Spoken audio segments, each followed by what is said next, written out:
Bienvenue dans cette nouvelle analyse. Aujourd'hui, on s'attaque à un concept fascinant, la cybernétique, le contrôle et l'observation. L'objectif, c'est de décoder le langage invisible qui régit notre monde complexe. On va explorer comment les systèmes se régulent, comment ils communiquent et, plus dingue encore, comment ils sont observés. C'est littéralement la clé pour comprendre l'architecture secrète de tout ce qui nous entoure. Et on plonge direct dans le grand mystère de cette présentation. Pour comprendre les systèmes, faut-il comprendre qui les regarde? Historiquement, la cybernétique, ça commence par des machines tangibles, des engrenages, des circuits. Mais très vite, ça nous mène vers un véritable vertige philosophique. On ne se demande plus juste comment une machine tient en équilibre, on remet carrément en question l'acte même d'observer. Alors, au menu de cette grammaire de l'autorégulation, on a la régulation, l'adaptation, l'apprentissage, l'organisation et le comportement dirigé vers un but. En fait, la cybernétique, c'est pas du tout réservé aux ingénieurs ou à la science-fiction. C'est un code universel, que ce soit un organisme vivant qui s'adapte pour survivre, un écosystème, les marchés financiers ou même les algorithmes des réseaux sociaux. Dès qu'un système apprend et s'organise pour atteindre un but, il parle couramment cybernétique. La grosse différence, c'est qu'on passe de la causalité linéaire à la causalité circulaire. Avant, on pensait de façon très basique. Une cause crée un effet, point final. Mais le paradigme cybernétique, c'est la boucle. Le système agit, les effets de cette action lui reviennent en pleine figure et le système s'ajuste. Ça a l'air abstrait dit comme ça, mais ce petit changement de perspective, ça change absolument tout dans notre façon de voir le monde. Concrètement, cette boucle, c'est une séquence en 4 étapes super simples. 1. Recevoir la perturbation. 2. La comparer à l'état désiré. 3. Formuler une réponse. Et 4. Modifier le comportement. C'est une danse perpétuelle. Le système vérifie en permanence où il en est par rapport à son but et il corrige le tir en temps réel. Et le cœur absolu de ce moteur, c'est la rétroaction, le fameux feedback. C'est tout simplement quand le résultat de l'action d'un système rentre à nouveau dans ce même système comme information pour modifier son comportement futur. Fini la relation de cause à effet qui s'évapore dans la nature. Le résultat devient la nouvelle matière première. C'est ça qui rend un système vraiment autonome.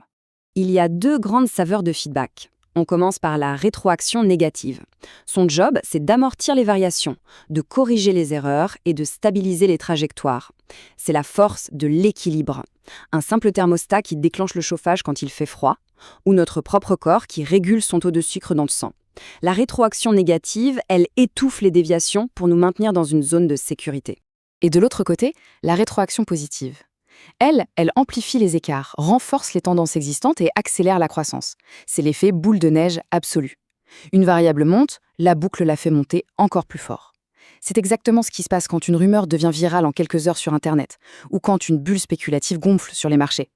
Ça crée une croissance foudroyante, mais attention, c'est hyper instable.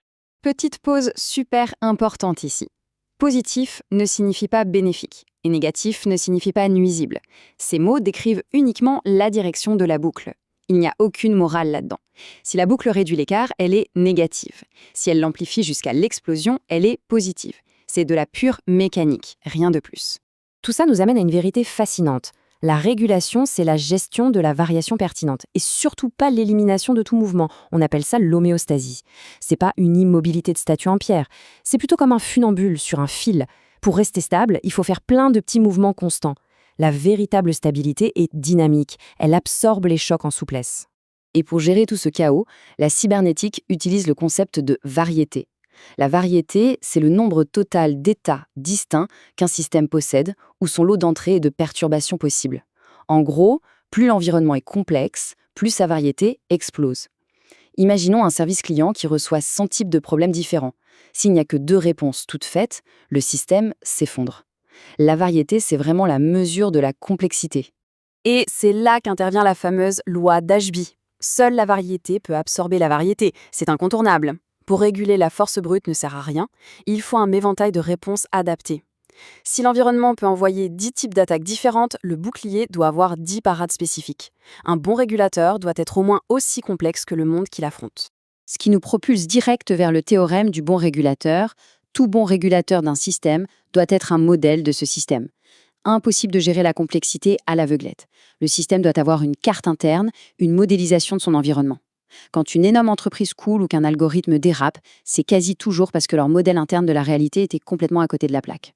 Bon, on a vu la mécanique, mais préparez-vous, parce que là, on change de dimension. L'observateur peut-il vraiment se situer complètement en dehors du système? Jusqu'ici, on regardait le moteur. Maintenant, on va regarder la personne qui regarde le moteur. C'est la grande bascule épistémologique de la cybernétique. On a un match au sommet, réalisme naïf contre constructivisme. Le réalisme naïf, c'est observer le monde exactement tel qu'il est, sans filtre, comme un enfant qui pense que la cuillère est vraiment pliée dans le verre d'eau. Mais le constructivisme nous dit « non, non, non ». L'observation dépend toujours des catégories, des limites et des outils de celui qui regarde. On ne voit jamais la réalité brute, on la construit. Parce que tout observateur doit faire des choix.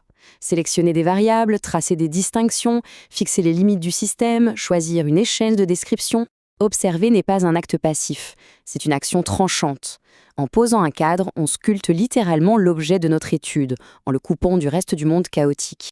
Et paf, l'autoréférence. C'est ce qui se passe lorsqu'un système applique ses opérations de description, de contrôle ou de communication à lui-même. C'est le moment où ça donne le tournis. L'illusion d'un regard divin et extérieur vole en éclats. On observe des systèmes qui produisent des observations sur d'autres systèmes qui s'observent eux-mêmes. Le fameux observateur neutre, une fiction totale. C'est exactement cette ligne rouge qui sépare la cybernétique de premier ordre de la cybernétique de second ordre. Le premier ordre étudie les systèmes observés. On regarde la machine. Le second ordre, c'est la cybernétique des systèmes observants. On inclut la personne qui regarde la machine dans l'équation. On se demande pourquoi elle a tracé les frontières du système de cette façon-là précisément. Du coup, l'objectivité prend un tout nouveau sens. L'objectivité n'est plus comprise comme l'absence de l'observateur. Ça, c'est littéralement impossible. Elle est comprise comme l'explicitation des conditions d'observation. Ce n'est pas du tout la fin de la science, bien au contraire. C'est une approche beaucoup plus honnête qui annonce la couleur sur ses outils, ses biais et son langage avant même de parler de ses résultats. Si on devait tout résumer, on aurait ces 3 thèses fondamentales. 1. Pas de régulation sans sélection. 2. Pas de bon régulateur sans modèle. Et 3. Pas l'observation sans observateur. La cybernétique, c'est le pont ultime entre la théorie du contrôle, le traitement de l'information et notre façon de concevoir la connaissance elle-même. Et on termine avec cette citation puissante « Tout système qui contrôle, apprend. Tout observateur qui décrit, construit. Tout est dit, nos systèmes ne subissent pas le réel, ils s'y adaptent. » Et le simple fait de décrire notre monde participe à sa création. Ce qui nous laisse avec une question fascinante. Si chaque observation façonne la réalité, quel genre de modèle du monde sommes-nous en train de construire, là tout de suite, sans même nous en rendre compte ?